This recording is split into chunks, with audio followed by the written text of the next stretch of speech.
Hello everyone, कैसे हैं आप सब। एक बार पुनः शिव कोचिंग क्लासेस पर स्वागत है। उम्मीद करता हूं आप सब अच्छे होंगे, मस्त होंगे, बेहतर होंगे, आपकी पढ़ाई बेहतर चल रही होगी। क्लास 12 फिजिक्स एनसीईआरटी में चैप्टर 3 चल रहा है, जिस चैप्टर का नाम बच्चों विद्युत धारा, करंट, इलेक्ट्रिसिटी, जिसमें आज हम देखेंगे किरचॉफ का प्रथम नियम और किरचॉफ का द्वितीय नियम।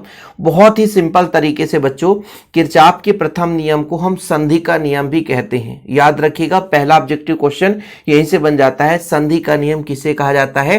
किरचॉफ के प्रथम नियम को हम संधि का नियम कहते हैं। अब ये क्वेश्चन ये भी आधारित है बच्चों कि किरचॉफ का प्रथम नियम किस पर आधारित है? तो आवेश संरक्षण के नियम पर आधारित है। और किरचॉफ का द्वितीय नियम ऊर्जा संरक्षण के नियम पर आधारित है। बिल्कुल इसे आप नोट करके लिख लीजिए, काफी इंपॉर्टेंट है। याद रखिएगा बच्चों, जो बोल रहा हूं भाई उसे हल्के मत लेना, जो कह रहा हूं वो चीज आपको बिल्कुल तैयार करना ही है। ठीक है, जैसे दो ऑब्जेक्टिव यहां से पहले आप लोगों को तैयार करना है। किरचॉफ का जो प्रथम नियम है वो किस पर आधारित है? तो आवेश संरक्षण पर आधारित है। और किरचॉफ का जो द्वितीय नियम है बच्चों, वो आपके ऊर्जा संरक्षण पर आधारित है। तो पहला नियम तो आपका इतना सिंपल है कि मान लीजिए एक परिपथ है, उस परिपथ के किसी भी बिंदु पर हम बात करें कि कुछ धारा आ रही है, कुछ धारा वहां से जा रही है, तो समस्त धाराओं का बीजगणितीय योग शून्य होगा। अब देखो बच्चों, एक सिंपल तरीके से मैं एग्जांपल बताता हूं। शहर में कई सारे नालियां होती हैं और कई नालियों से पानी आकर एक बड़े नाले में आता है और बड़े नाले से पूरा का पूरा पानी बाहर भी चला जाता है। कहीं से भी पानी आए कोई फर्क नहीं पड़ता, वो नाले से चले जाएगा, बाहर ही जाएगा। ऐसे ही मान लीजिए कोई बिंदु है, वहां पर जितनी धाराएं आ रही हैं, है ना, और वहां से जितनी धाराएं जा रही हैं, तो जितनी आएंगी उतना वो वहां से जाएगा भी, ये कोई शक की बात नहीं है। मतलब आने वाली धारा और जाने वाली धारा बराबर यदि है तो फिर वहां पर बिंदु पर कुछ बचे ही नहीं है। तो फिर इसीलिए कहा जाता है कि किसी भी विद्युत परिपथ में किसी भी संधि पर मिलने वाली समस्त धाराओं का बीजगणितीय योग शून्य होता है। बच्चों यहां पर आप बिंदु देख रहे हैं, एक बिंदु O है, यहां पर कुछ धारा अंदर की ओर आ रही है, जैसे I1 आ रहा है, I2 बाहर की ओर जा रहा है, I3 बाहर जा रहा है, I4 आ रहा है और I5 बाहर की ओर जा रहा है। तो यहां पर हम यदि बात करें कि जितनी भी धाराएं आ रही और जा रही, इनका बीजगणितीय योग निकालेंगे तो शून्य ही निकल कर आएगा। ठीक है, सबसे बढ़िया नाला वाला एग्जाम्पल आपको बताया ना, या कहीं का भी एग्जाम्पल ले लो। टंकी से पानी आता है, घर घर पे जाता है, तो टंकी से भले ही मान लीजिए पानी मोटे पाइप से आता है, फिर पतले पाइप से जाता है, लेकिन कहीं भी एक निश्चित बिंदु ले लें, एक तिराहा ले लें कि भाई यहाँ पे जो पानी आता है तो क्या वहां रुकता है? नहीं, आ करके चला जाता है, तो वहां पर कुछ बचता ही नहीं है। ऐसे ही बच्चों किसी भी परिपथ में मान लीजिए हम बात करते हैं कि हमारे पास एक परिपथ है, परिपथ का कोई एक निश्चित बिंदु लेते हैं और वहां पर जितनी धाराएं आ रही हैं या वहां से जा रही हैं, तो टोटल हम बात करेंगे तो टोटल आपका जीरो होता है। कितना होता है? जीरो, मतलब शून्य होता है।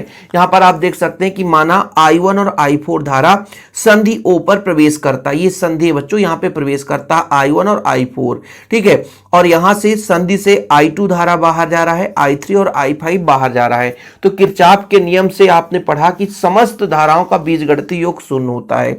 मतलब ये बीजगणितीय योग I बराबर कितना होगा? शून्य होगा। अब बच्चों अंदर की ओर कौन कौन आ रहा था? I1 आ रहा था, यानी प्लस में है, लेकिन I2 बाहर जा रहा था, इसलिए माइनस में है। I3 भी बाहर जा रहा था, लेकिन I4 आपका अंदर आ रहा था, इसलिए प्लस में है। और I5 भी बाहर जा रहा था, इक्वल जीरो। समस्त धारा ना, यहाँ पे 5 धाराएं हैं।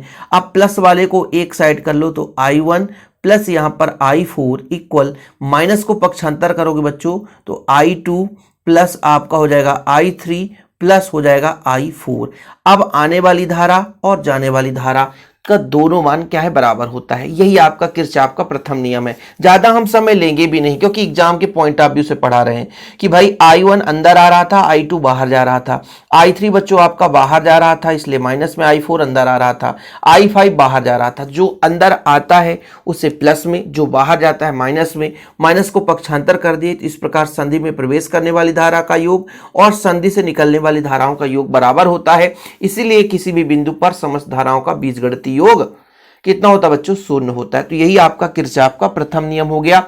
अब बात करते हैं किरचॉफ का द्वितीय नियम। प्रथम नियम कंप्लीट हो गया, स्क्रीनशॉट ले लो। 4 मिनट लगता है एक नियम समझने में, और दूसरा भी नियम 4 मिनट में, खत्म कहानी। मतलब यदि 10 मिनट दे दिए तो किरचॉफ का प्रथम और द्वितीय नियम क्लियर हो जाएगा। और ये भी मैं गारंटेड कहता हूं कि आपके 4 अंक पक्के भी हो जाएंगे।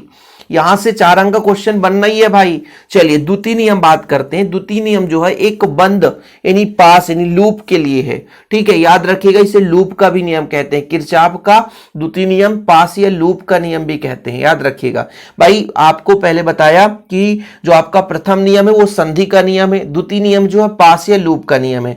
जो आपका प्रथम नियम है वो आवेश संरक्षण पर आधारित है, जो द्वितीय नियम है वो ऊर्जा संरक्षण पर आधारित है। ये चीज आपको याद रखना है।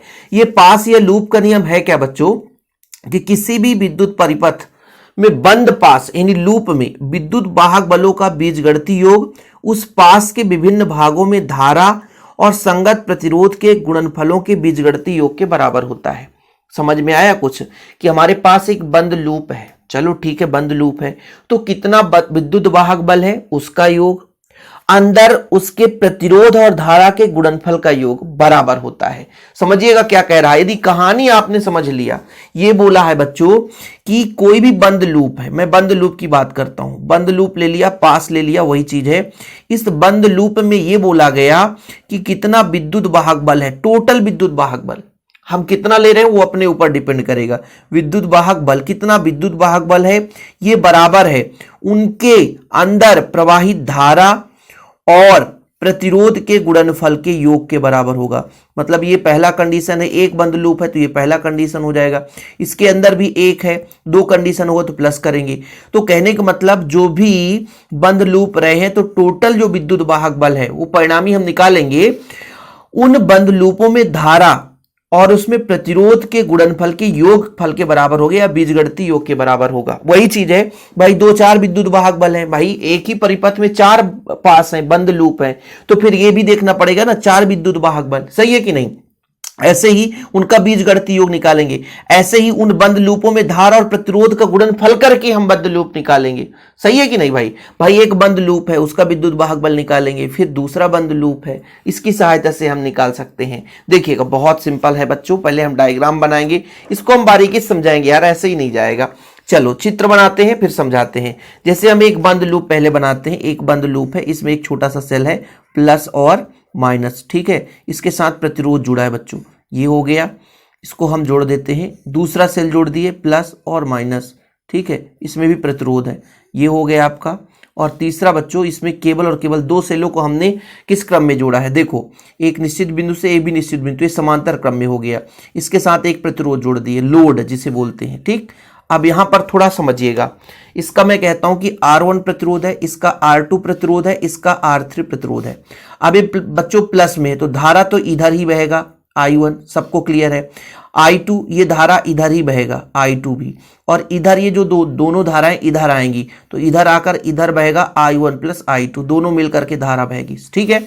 इसका विद्युत वाहक बल E1 हो गया, इसका विद्युत वाहक बल E2 हो गया, इसका हम बाद में बात करते हैं। अब एक बंद लूप ले रहे हैं A, फिर बच्चों यहां पे B C D E, यहां पे E दे दो, यहां पे F दे दो।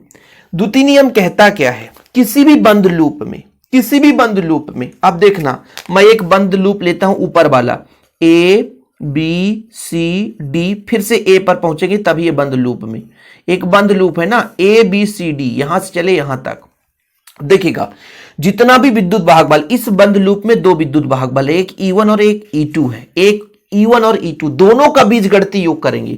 जब दोनों का बीजगणितीय योग करेंगे तो E1 और E2 को जोड़ेंगे, E1 और E2 को जोड़ेंगे, लेकिन बच्चों ये इधर रहा तो प्लस, लेकिन जब इधर जा रहा तो एक दूसरे के विपरीत हो जाएगा, इसलिए माइनस हो जाएगा। अब आपको लगेगा कि ये क्यों माइनस कर रहे हो, अरे भाई E1 विद्युत वाहक बल, इसका डायरेक्शन इधर आएगा, अब जब इधर जाएगा तो ये भाई इस दिशा में होना चाहिए, लेकिन इसका विद्युत वाहक बल इधर है, इसलिए यहाँ पे माइनस हो गया, ठीक है।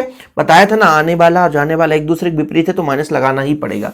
फिर बोला है ना किसी बंद लूप में विद्युत वाहक बलों का बीजगणितीय योग, उसके अंदर धारा I1 प्रतिरोध R1, देखो जरा धारा I1 प्रतिरोध R1 प्रतिरोधों के मतलब धारा और प्रतिरोध के गुणनफल के बीजगणितीय योग के बराबर है। दूसरा धारा हो जाएगा I2 और R2, इसके बीच प्लस लगा दे, बीजगणितीय योग बोला है, बोला सर प्लस कर दो, प्लस नहीं होगा, क्यों? क्योंकि इधर ये I1 इधर आ रहा है लेकिन I2 विपरीत है, विपरीत होने के कारण माइनस लग गया। तो ये बच्चों पहले बंद लूप के लिए किरचॉफ का द्वितीय नियम हुआ, किरचॉफ का द्वितीय नियम। अब दूसरे बंद लूप की बात करता हूं, देखना B C F E जो भी आपको लेना है, या B E F C B में, भाई बंद लूप तभी कहलाता है जब वहां तक हम पहुंच जाएंगे। इस पे कितने विद्युत वाहक बल हैं? तो E1 का इस पे इफेक्ट पड़ेगा नहीं, क्योंकि बंद लूप हम यहां पर बात कर रहे हैं, दूसरे बंद लूप की बात कर रहे हैं ना। तो दूसरे बंद लूप में पहला विद्युत वाहक बल कोई इफेक्ट नहीं डालेगा, दूसरे बंद लूप में पहला विद्युत वाहक बल कोई इफेक्ट नहीं डालेगा। भाई बंद लूप के अंदर की बात करेंगे तो केवल और केवल यहां पर एक विद्युत वाहक बल हो जाएगा E2। अब कहोगे बीजगणितीय योग, तो इसमें तो है ही नहीं है, तो एक ही है तो एक ही लिखेंगे। अच्छा, अब इनमें धारा देखो, इसमें जैसे धारा बह रही है I2, प्रतिरोध कितना बच्चों? R2 है। फिर बीजगणितीय योग, अब देखो डायरेक्शन एक ही दिशा में, इसलिए प्लस करेंगे, इस बार माइनस नहीं हो सकता, यदि इधर से उल्टा होता धारा तो फिर माइनस लगाते। तो इस बार यहां पे जो टोटल धारा कितना बह रहा है, तो यहां पर I1 और I2 दोनों धारा बह रहा है, और इसके संगत प्रतिरोध कितना है? R3। बोला क्या गया है, किसी भी बंद लूप में विद्युत वाहक बलों का बीजगणितीय योग उसके अंदर प्रवाहित धारा और प्रतिरोध के गुणनफल के बीजगणितीय योग के बराबर है। यहां भी देख लो, ये विद्युत वाहक बल बीजगणितीय योग करते हैं, लेकिन यह सिंगल है भाई, तो E2 लिखना पड़ेगा, यहां पे कुछ है नहीं इसलिए सिंगल है। अब इन दोनों का प्रतिरोध और धारा दोनों लेना पड़ेगा, जैसे इसके संगत धारा I2, प्रतिरोध R2, और इस पे संगत धारा I1 I2 और प्रतिरोध R3। ठीक है भाई, ये धारा और प्रतिरोध इनके बोला क्या गया है, किसी भी बंद लूप में विद्युत वाहक बलों का बीजगणितीय योग उसके अंदर प्रवाहित धारा और प्रतिरोध के गुणनफल के बीजगणितीय योग के बराबर होता है। तो ये चीज हो गया बच्चों, ठीक, यही चीज यहां पे भी है, कोई दिक्कत नहीं है। किसी भी विद्युत परिपथ में, किसी बंद लूप में विद्युत वाहक बलों का बीजगणितीय योग उस पास के विभिन्न भागों में धारा, ठीक है ना, पास के जितने भी भाग होंगे, एक भाग दो भाग, उसमें कितना धारा है और उसके संगत प्रतिरोध कितना है, उनका गुणनफल का बीजगणितीय योग जो है बराबर होता है। ये चीज यहां पे अर्थात ये हो गया। फिर डायग्राम बना लो, स्क्रीनशॉट ले लेना, कोई दिक्कत नहीं है। फिर आपने यहां पे समझा कि एक बंद लूप लिया ABCD, फिर A तक पहुंचा हमने, फिर बच्चों यहां पर BCEF में फिर B तक पहुंच जाएंगे, तो ये आपका द्वितीय नियम हो गया। बस सिंपल है, इतना ही है बच्चों। यदि आपको नोट्स लेना है, इसका हैंड रिटन नोट्स, तो कांटेक्ट मेरा नंबर लिख लीजिए 9685299149, 9685299149 मेरा पर्सनल नंबर है बच्चों। 9685299149 मेरा पर्सनल नंबर है। इस नंबर पर आप कांटेक्ट जरूर कर लें और नोट्स ले लें, प्रॉपर रूप से तैयारी करें। फिलहाल अभी के लिए इतना ही। जय हिंद, वंदे मातरम।